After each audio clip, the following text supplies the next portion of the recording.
السلام علیکم. خالد مصطفیٰ کا سلام اور آداب قبول کیجیے. میں اپنے پروگرام ناظر کے ساتھ کینیڈا سے حاضر خدمت ہوں.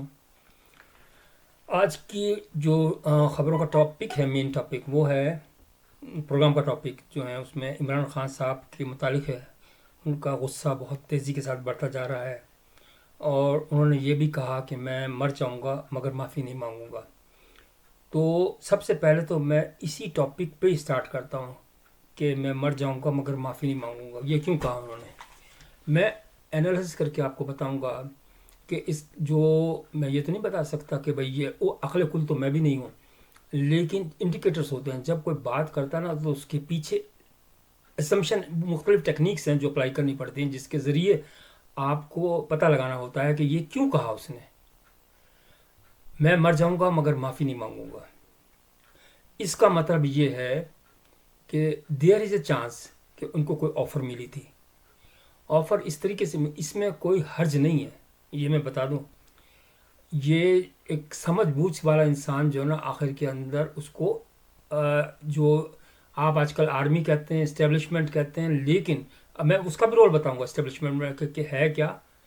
تو لیکن کہنے کا مقصد یہ کہ جب ایک بڑا لیڈر پھنس جاتا ہے نا بری طرح جال کے اندر، تو یہ طریقہ ہے، یہ انویسٹیگیشن کا طریقہ ہے اور اس کو سیٹل کرنے کا طریقہ ہے، کیونکہ اس کے پیچھے لوگ بھی ہوتے ہیں. تو اس کو سیٹل کرنے کا طریقہ ہوتا ہے کہ بھائی ان سے کسی ذریعے سے پیغام دیا جائے کہ بھائی اگر یہ معافی مانگ لے اپنے کیے پہ تو ہم اسے معاف کر سکتے ہیں. یہ اور بیانات بھی آ رہے ہیں اخباروں کے اندر مختلف لیڈرز کے، ان کے ذریعے کہلوایا جاتا ہے نا، سیاسی لیڈروں کے ذریعے جو گورنمنٹ میں ہوتے ہیں کہ بھائی اگر آپ معافی مانگ لیں تو آپ کو معاف کیا جا سکتا ہے. اب یہ کہہ رہے ہیں حضور، جو کہہ رہے ہیں نا ہمارے مولانا صاحب، عمران صاحب، مولانا عمران، تو وہ یہ کہہ رہے ہیں کہ بھائی میں تو نہیں معافی مانگوں گا، اس لیے کہ میری تو سیاست ہی ختم ہو جائے گی. اصل تو مسئلہ یہ ہے. لیکن کیوں آپ بھول گئے؟ ڈاکٹر قدیر سے نہیں معافی منگوائی گئی تھی. ڈاکٹر قدیر آپ سے کم تھے، آپ سے زیادہ تھے.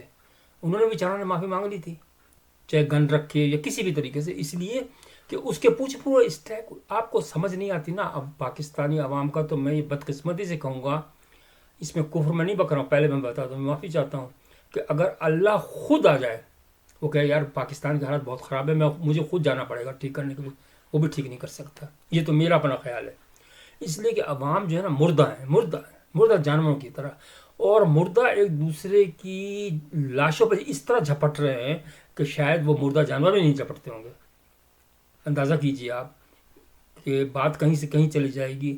کراچی میں جو کچھ ہوا اس لڑکی کا جو جیسے ایکسیڈنٹ کیا تھا، نتاشا، کبھی اسلام کا نام لیتے ہیں، کبھی پاکستان کا نام لیتے ہیں، جس میں فائدہ ہوتا ہے اسی کی طرف لپک جاتے ہیں. تو بہرحال عمران خان کی بات ہو رہی تھی، تو اس میں حرج کوئی نہیں ہوتا کہ معافی مانگنے کا. لیکن اس کے اندر دیکھیے، یہ دیکھتے ہیں، اس کو ذرا تھوڑا سا انالائسس کرتے ہیں. بھٹو صاحب سے بھی کہا گیا تھا، بھٹو صاحب کو بھی کہا گیا تھا کہ بھائی تم معافی مانگ لو. ان کو چھوڑ بھی دیا گیا تھا، اور پھر انہوں نے جلسہ بھی کیا تھا 2 لاکھ کا، اور اس کے اندر تھوڑا سا انڈیکیشن دے دی انہوں نے غلطی سے کہ یار میں چھوڑوں گا اس کو، ضیاء الحق کو، اس کی مونچھوں سے پکڑوں گا اور یہ کروں گا وہ کروں گا، اور اس پہ آرٹیکل 6 لگاؤں گا. بھائی آپ عقل مندی بھی کوئی چیز ہوتی ہے.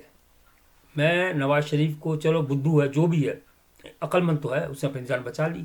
اس نے وہ باہر بھی چلا گیا، واپس بھی آ گیا، ہر چیز اس کی کیسز بھی ختم ہو گئے. کیا ہوا؟ کچھ بھی نہیں ہوا. اب یہ پھر اتھارٹی سمجھ جاتی ہیں کہ یہ بندہ عجیب، یہ اب اس کو جو ہے نا مزہ آ گیا اقتدار کا، یہ اب نہیں ہٹے گا. یہ کہے گا بھلی مجھے مار دو لیکن میں نہیں ہٹوں گا، کیونکہ اس کو جاہل آدمی تھا یہ بالکل. اس کے اندر کیا آئی کیو مجھے بتایا؟ 0 آئی کیو ہے اس کا. اب میں ابھی 1 2 اور آپ کو بتاتا ہوں اسی کے سلسلے کھڑی کے. آج کی جو خبریں میں نے نکالی تھیں بڑی دلچسپ ہے اس کے میں. اب یہ ہے جیو نیوز کی ہیڈ لائن سے: چھوٹی سی اشفیہ کو نے اربوں کے ریفرنس معاف کرا لیے، عمران خان کا نیب ترامیم بحالی پر تبصرہ. اس سے نیچے عمران خان نے نیب ترامیم فیصلے کے بعد 190 ملین پاؤنڈ کیس میں رعایت مانگ لی. اگر جو سمجھنے والے وہ تو سمجھ رہے ہیں، بلی تو تھیلے سے آ گئی باہر. کہ کون تھا جنہوں نے معاف کرا لی؟ تم نے خود ہی، تم معافی مانگ رہے ہو، رعایت مانگ رہے ہو. 190 پاؤنڈ میں تم خود ہی تو نیچے لکھا ہوا. اب اس میں آدمی جاہل بھی، چلو میں مجھے ہی جاہل سمجھ گیا، لیکن کہنے کا مقصد تو سامنے لکھا ہوا ہے کہ اگر آپ اتنے وہ بہادر ہیں تو کیوں معافی مانگ رہے ہیں. اس لیے کہ آپ نے بند لفافے میں اپروول کروائی. سب سے بہترین انسان فیصل واڈا صاحب ہیں. آپ کو اندازہ نہیں ہے. میں وہی بتاتا ہوں نا, شخصیت کی اندازہ اس طرح ہوتا ہے کہ اس کے بولنے سے, اس کا جو کانٹینٹ ہے اس کے بولنے سے پتہ چل جاتا ہے کہ اس کے ڈیپتھ کتنی ہے. انتہائی بہترین آدمی ہے. اور میں یہ ضرور کہوں گا کہ حافظ صاحب کو کہ اگر ابلی گورنمنٹ بنانی ہے نا, اس کو جو ہے نا ہمارے واڈا صاحب کو اور شاہد صاحب کو, اور ایک اور ہیں مصطفیٰ صاحب ہیں, چند صاحب ہیں, یہ لوگ اچھے لوگ ہیں. ان کو لے کر آگے بڑھے. لوگ خوش نہیں ہیں, چاہے نواز شریف سے یا شہباز شریف سے یا زرداری یا اس کا بیٹا یا عمران خان, ایون کسی سب کو دیکھ لیا. اب وہ کتنی بھی باتیں میٹھی کریں لیکن لوگ یقین نہیں کریں گے. تو اس لیے اب واڈا صاحب کی آپ کسی بات کو یقین کریں کہ وہ صحیح کہہ رہے ہیں. انہوں نے کہا کہ بھائی ہمیں تو بند لفافے سائن کرائے گئے. بند لفافے پہ یار دنیا کا میں سر پھوڑنے کو دل چاہتا ہے کہ یار کوئی نہیں پوچھتا اس سے کہ بھائی بند لفافے میں. کورٹ پوچھے نا, جو وہ ہے حافظ صاحب تو نہیں, خیر وہ جو دوسرے چیف جسٹس صاحب ہیں قاضی صاحب, وہ پوچھے نا تو بھائی کیوں سائن, کس طریقے سائن کیے. ان کو بلائے, سب منسٹر کو بلائے, لیکن منسٹرز کا قصور ہی نہیں ہے, منسٹر بیچارے مجبور ہیں. اصل تو ماسٹر مائنڈ یہی ہے نا, آپ سمجھ نہیں رہے کہ یہ ماسٹر مائنڈ تو یہی ہے عمران خان. اب جو یہ کہہ رہا ہے کہ مجھے رعایت دے دو. کیوں رعایت دے دیں؟ وجہ کوئی چیز کمی ہے نا, رعایت دے دو. کیوں رعایت دے دیں؟ اس لیے کہ پر تو ایک اور کیس اور بنتا ہے کہ اس نے جعلی فراڈ کیا, بہت بڑا فراڈ کیا, اس پہ ایک کیس اور بنتا ہے. اب دوسرا انڈیکیٹر کیا ہے؟ دوسرا جو کہانی ہے وہ یہ ہے کہ غصے میں آ گئے اور نیب کے افسروں کو تڑیاں لگائیں کہ میں چھوڑوں گا نہیں تمہیں, اور یہ کروں گا اور وہ کروں گا. بھائی جان, جب آپ نیب کے اوپر تھے بیٹھے ہوئے, جب تو آپ وہ جو موٹا آدمی نہیں تھا جو بھاگ گیا باہر, جس کا چہرہ جلا ہوا ہے, اکبر, جو لوگ جہنم میں جائیں نا, شاید میں بھی جہنم میں ہی جاؤں, میں کون سا اچھا آدمی ہوں, تو آپ اس کو دیکھ لیجیے گا, یہ آپ کا استقبال کرے گا وہاں پہ فرنٹ پہ, کیونکہ اس کا چہرہ پہلے سے جل چکا ہے دوزخ کے اندر. یہ اتنا خطرناک آدمی ہے بھائی. اربوں روپے کھا گیا یہ, اور ان کے منہ سے ایک دفعہ نہیں ٹپکا کہ اس نے کہا ہے. مجھے بتائیں, غصہ نہیں آئے گا تو اور کیا نہیں آئے گا؟ حافظ صاحب, آپ خدا کے واسطے, آپ تو اللہ کے بندے ہیں, آپ اس کو بلوائیں, وہ ساری چیزیں اگل دے گا کہ کیوں بند لفافے میں سائن کروائے تم نے. آپ اس کیس کو مت چھوڑیں, یہ زہر کا پتلا ہے. یہ دوسرا شیخ مجیب بننا چاہتا ہے, روکیں اس کو. باقی رہا بلوچستان کا جو مسئلہ, میں تھوڑا سا ٹچ کر دوں آپ کو. بلوچستان کا مسئلہ کیا ہے؟ بلوچستان کا کوئی مسئلہ نہیں ہے. میں بھی رہ چکا ہوں 5 سال, بڑا امن, بڑے اچھے لوگ ہیں. اور آپ کے چیف جسٹس اس سے پہلے سارے وہاں, پیسے بھی آپ دیتے ہیں ان کو, لیکن مسئلہ یہ کہ ایک مسئلہ جنرل ہے کہ یہ نیچے نہیں جاتے پیسے. یہ جو سردار ہیں یہ خود کھا جاتے ہیں. تو اس میں اب کیا قصور کسی کا؟ تو اس کے اندر میں مان رہا ہوں کہ ریفارمز کی ضرورت ہے. لوگ برے نہیں ہیں, آپ کو تھوڑی توجہ کی ضرورت ہے. غریبوں کو بھی کھلائیں تھوڑا سا, تاکہ ایک لوگ وہ کہیں کہ ہاں بھائی یار ہمیں بھی ملا ہے پیسہ. جب بھی تو ہوتا ہے نا احساس محرومی کہ نیچے والوں کو نہیں ملتا, اوپر والے کھا جاتے ہیں. یہ مسئلہ ہے. کوئی مہاجر پنجابی یا سندھی ان کا کوئی مسئلہ نہیں ہے. یہ میں نے خود دیکھا ہے. میں رہا ہوں پورے پاکستان میں مختلف جگہوں پہ. سب سے اچھے لوگ میں آج بھی کہتا ہوں کہ لاہور کے لوگ ہیں. اتنے اچھے اکموڈیٹیو, کوآپریٹیو. آپ جائیں, وہ تو اردو جو بولتا ہے نا اس سے خوش ہوتے ہیں, اس سے محروم ہو جاتے ہیں. بس کے اندر اگر آپ اردو بولیں تو وہ بیچارے خود اردو بولنے لگتے ہیں. اتنے اچھے لوگ ہیں. آپ کہیں رہیں, آپ کو بہت کوآپریٹ کریں گے وہ. تو وہ متاثر, ہاں یہ میں مان رہا ہوں کہ اب آئیے آرمی. اب پہلے میں آرمی کا رول کا بتا دوں آپ کو کہ آرمی کا رول ہوتا کیا ہے. جو لوگ آرمی کو برا کہتے ہیں نا کہ ان کا سیاست میں کیا کام, سیاست میں ان کا گہرا کام ہے. آپ کیسے پوچھیں گے کیوں بھائی آرمی بناتی کیوں؟ Army is a tool. اس کو وہ ایک ٹول کے طور پر کام کرتی جو ہیلپ کرتی ہے گورنمنٹ کو. گورنمنٹ کے پاس کوئی اسلحہ تو نہیں ہوتا نا, ان کے پاس ایک ایسا ادارہ ہوتا ہے جو کہ جنگ کے دنوں میں وہ ہے اس کی حفاظت کرتا ہے ملک کی, لیکن عام دنوں کے اندر ان کا کام یہ ہوتا ہے کہ جس سیاستدانوں کو بھی کنٹرول کرے.